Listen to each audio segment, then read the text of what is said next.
मला असं वाटतं त्यांनी पण या गोष्टींचा विचार केला पाहिजे, कारण त्यांचेच ते पती होते आणि त्यांच्याच पतीच्या अपघाताबद्दलचा हा FIR आहे आणि सरकारकडनं असा दबाव येतो की तुम्ही FIR घेऊ नका. मला यातलं काही राजकारण मला काही माहिती नाही की नक्की काय चालू आहे ते, पण FIR करताना ज्या वेळेला अडथळे आणले जातात, म्हणजे ज्या राज्यामध्ये सांगितलं गेलं की तुम्ही कोणीही FIR नोंदवू शकता आणि नोंदवू शकता म्हटल्यानंतर जर समजा FIR नोंदवायला गेलेल्या माणसाला जर तुम्ही अडथळे आणत असाल तर काही काळबेरं आहे का याच्या मागे, असा संशय निर्माण होतोच ना. आणि मला असं वाटतं हे सरकारच संशय निर्माण करते. जर समजा त्यांना काही त्यांचं म्हणणं मांडायचं असेल, त्यांना जर FIR नोंदवायचं असेल आणि चौकशी त्या पद्धतीने व्हावी अशी जर त्यांची अपेक्षा असेल तर यात गैर काय आहे? आणि म्हणून मला असं वाटतं की ह्या गोष्टीकडे जास्ती गांभीर्याने पाहिलं पाहिजे आणि मला असं वाटतं सरकारने या गोष्टींची उत्तरं त्यांना दिली पाहिजे. सोबतच CBI आणि CIDची चौकशी हां, तेही कुठपर्यंत आले? अजून CBI चौकशी जी आहे ते मला असं वाटतं की ब्लॅक बॉक्सचं पण अजूनपर्यंत काही कळलेलं नाही आहे, काय झालं आणि काय नाही ते. म्हणजे किती विमान कितीही डिस्ट्रॉय झालं तरी ब्लॅक बॉक्स हा कधी डिस्ट्रॉय होत नसतो. त्याचंही काय झालं अजूनपर्यंत समजत नाही आहे. आणि नक्की म्हणजे सरकार मला असं वाटतं की हे संशयाची भूतं नाचवते या सगळ्या गोष्टींच्या मागे. आता ह्याचं काय त्यांना त्याच्यातलं काय राजकारण आहे मला काही माहिती नाही. माझा सोपा फक्त एकच गोष्ट होती की FIR नोंदवून का नाही घेतला जात आणि तो नोंदवून नये याच्यासाठी सरकार का प्रयत्न करते याची फक्त उत्तरं सरकारने द्यावी. रोहित पवार वारंवार असं म्हणतात की ही जी तक्रार आहे त्यांना DGCA आणि त्याचबरोबर म्हणजे माझं तेच म्हणणं आहे, तो टेक्निकल पार्ट सोडून द्या तुम्ही. एकदा FIR नोंदवला गेल्यानंतर त्याच्यामध्ये ज्या प्रकारच्या गोष्टी ते सांगितल्या जातील त्याप्रमाणे चौकशी व्हावी. सोपं आहे. अहवाल सुद्धा प्रतीक्षेत आहे, कारण 1 महिन्याच्या आत आम्ही अहवाल देऊ असं सांगितलं गेलं होतं अपघातानंतर. त्या सगळ्या गोष्टी बाजूला सोडा सरकारच्या. FIR नोंदवून का नाही घेतला जात आहे एवढ्या गोष्टींचं फक्त उत्तर सरकारने द्यावं.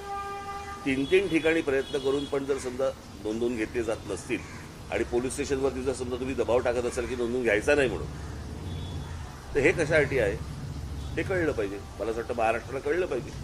रोहित पवार आमदार आहेत आणि अजित पवारांच्या मृत्यू प्रकरणात ते FIR नोंदवू पाहतात. त्यांचा FIR जर नोंदवला जात नसेल तर तर राज्यात सर्वसामान्य माणसाचं काय करायचं? आणि हा कुठच्याही राजकारणाच्या पलीकडचा विषय आहे.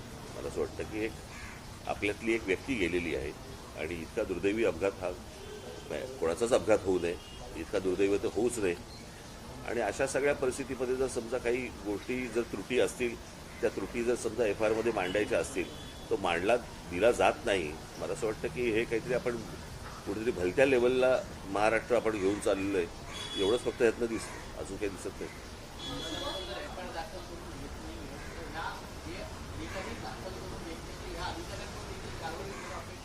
पण अधिकाऱ्यांना जर समजा सरकारच सांगत असेल की करून घ्यायचं नाही तर तुम्ही अधिकाऱ्यांना काय दोष देणार? नाही, आता मला असं वाटतं की त्यांनी हा प्रश्न विधानसभा अधिवेशन सुरू आहे, अधिवेशनामध्ये ही गोष्ट मांडावी. उद्या लोकसभेचं अधिवेशन सुरू होईल त्यावेळेला मला असं वाटतं राष्ट्रवादीच्या खासदारांनी ते प्रश्न तिकडे उपस्थित करावे. मला एवढंच फक्त परत सरते शेवटी म्हणायचं आहे, सरकारी दबावामुळे FIR जर नोंदवला जात नसेल तेही अजित पवारांसारख्या व्यक्तीसाठी, तर याच्यात काय नेमकं काळबेरं आहे ते मला असं वाटतं सरकारला सांगावं तर लागेलच निश्चित.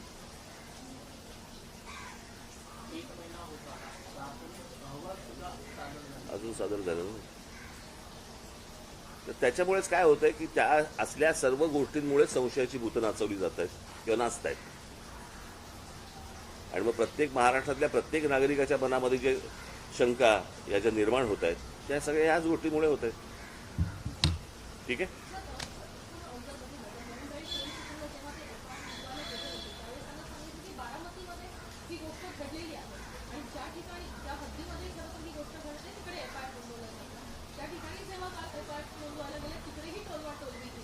मी तेच बोलतोय ना, मला असं वाटतं 3 ठिकाणी त्यांनी केलं प्रयत्न, 3 ठिकाणी प्रयत्न केला आणि 3ही ठिकाणी जर समजा नकार दिला जात असेल तर मला असं वाटतं की त्या काय शासकीय ती जी काही यंत्रणा आहे त्या यंत्रणेवरती दबाव आहे.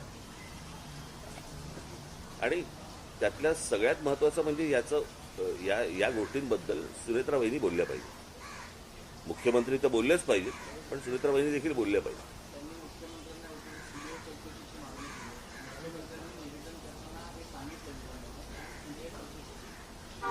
अरे सीबीआय चौकशा वगैरे त्या सगळ्या होत राहतील. एक FIR आहे ना फक्त, त्या FIRला सरकार का घाबरतं?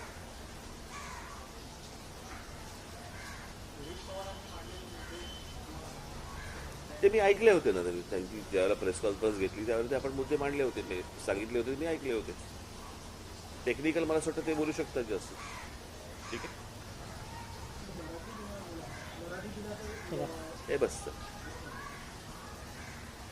काय मला आता इथे एक आलं होतं पण मी जाऊन देतो.